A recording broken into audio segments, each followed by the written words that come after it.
नमस्कार, मी मृणाल कुकिंग चॅनलमध्ये आपल्या सर्वांचं हार्दिक स्वागत। मंडळी, कसे आहात तुम्ही? मजेत आहात ना? उन्हाळ्याचा त्रास आता सुरू झाला आहे आणि तुम्हाला थंडा कुलकुल करण्यासाठी मी आज दाखवते आहे कैरीचे पनीर। कैरीमध्ये सी विटॅमिनचं भरपूर असतं, कॅल्शियम असतं आणि फायबर्स पण असतात। त्यामुळे रोगप्रतिकारक शक्ती वाढते, पचनशक्ती वाढते आणि त्यामुळं आपल्याला कैरीचा आस्वाद उन्हाळ्यात नेहमी घ्यावा लागतो। मंडळी, हा जो आपला उन्हाळा आहे ना, तो सुसह्य करण्यासाठी आमच्या या चॅनलवर कैरी कांदा चटणी, कच्च्या कैरीचे पन्हे, कैरी डाळ म्हणजेच आंबे डाळ आणि कैरीचे लोणचे या रेसिपी आत्ता नुकत्याच अपलोड झालेल्या आहेत, त्या नक्कीच बघा। कमी साहित्यात पटकन होणारे आणि बरेच दिवस टिकणारे हे जे कैरीचे पन्हे आहे त्याचं आपण साहित्य बघूया का? इथे मी कैरी घेतलेली आहेत, अजून 2 कैरी आहेत माझ्याकडं, एकूण 3 कैरी आहेत, अर्धा किलो कैऱ्या आहेत। गूळ मोठा बाउल भरून घेतलेला आहे। कैऱ्यांचा गर किती होतोय ते बघून आपण त्या प्रमाणात गूळ वापरायचं आहे। थोडीशी साखर घालणार आहे, सैंधव मीठ आहे, चाट मसाला आहे, हा तुम्ही घ्यायचा असेल तर घ्या, नाही तर नाही घेतला तरी चालेल। थोडीशी जायफळाची पूड आहे, वेलदोड्याची पूड आहे आणि इथं सब्जा म्हणजे तुळशीचं बी पाण्यात भिजवून घेतलेलं आहे। कुकर घेतला आहे, त्याच्यामध्ये मी खाली पाणी घेतलेलं आहे आणि स्टीलच्या भांड्यात या 3 कैऱ्या मी उकडून घेणार आहे। कैऱ्या प्रथम मी मिठाच्या पाण्यात स्वच्छ धुवून घेतलेल्या आहेत।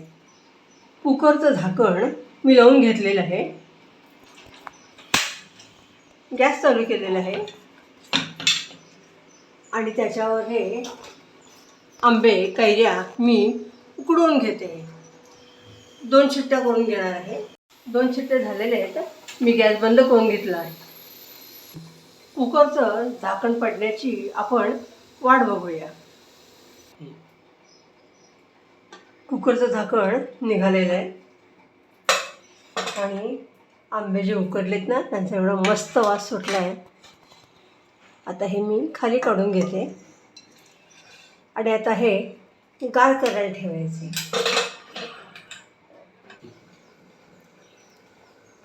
उकडलेले आंबे कैऱ्या कोमट झाले आहेत, आता त्याचे मी सालं काढून घेते आहे।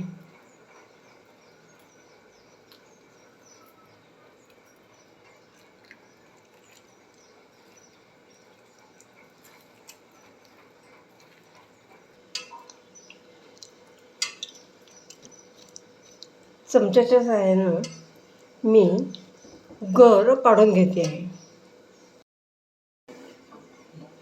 कैरीचा गर काढून झालेला आहे, तो मी मिक्सरमधून काढून घेते आहे।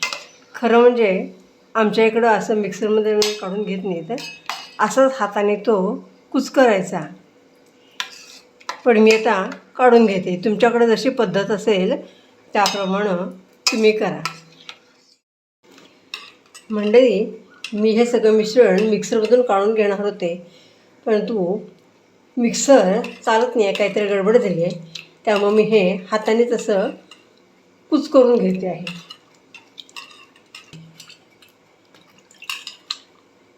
ह्या ज्या कोळी आहेत त्या मी पाण्यामध्ये धुवून घेते आहे। कैऱ्या उकळलेलं जे पाणी होतं का नाही त्याच्यामध्ये मी ह्या कोळी धुवून घेते आणि कोळी धुवून घेतल्यावर मी ह्या ज्या साली आहेत ना त्या पण ह्याच्यामध्ये धुवून घेणार आहे। हे बघा, ह्या साली आहेत ना, या सालीला जो गर लागलेला असतो तो ह्या पाण्यामध्ये उतरतो। साली सगळ्या मी धुवून घेते, म्हणजे त्याचा अर्क गर ह्या पाण्यामध्ये उतरेल। साली आणि कोळी धुतलेलं पाणी मी पन्ह्यामध्ये घालते।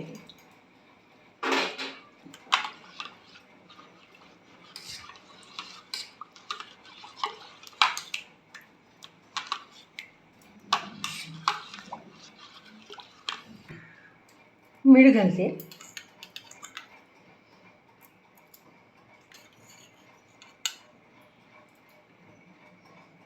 वेलदोडीचे पूड घालते, थोडंसं जायफळ आहे अर्धा चमचा पूड गेली आहे ते घालते, अर्धी वाटी साखर घालून घेते,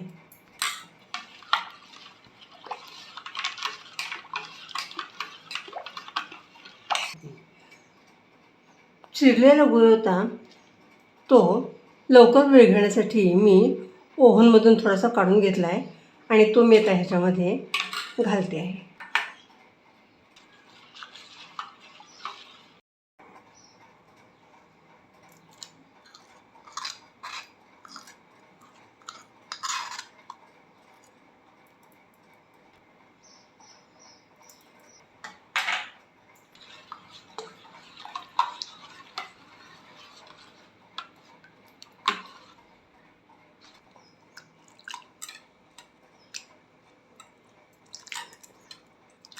हातानं गूळ जरा मी फोडून घेते, विरघळून घेते आहे.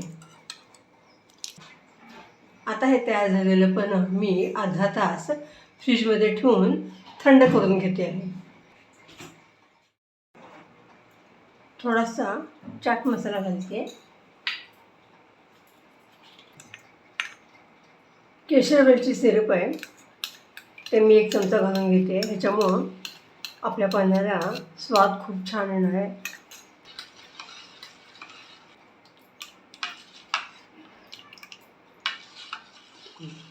पण मी ग्लासमध्ये सर्विंग करण्यासाठी काढून घेते. पूर्वीच्या काही मिक्सर नव्हते तेव्हा पण हे असंच केलं जायचं. गर हा हाताने कुस्करून घेतला जात असे आणि हा गर आपण पन्ह पितानामध्ये तोंडात येतो ना तेव्हा खूप छान वाटतं.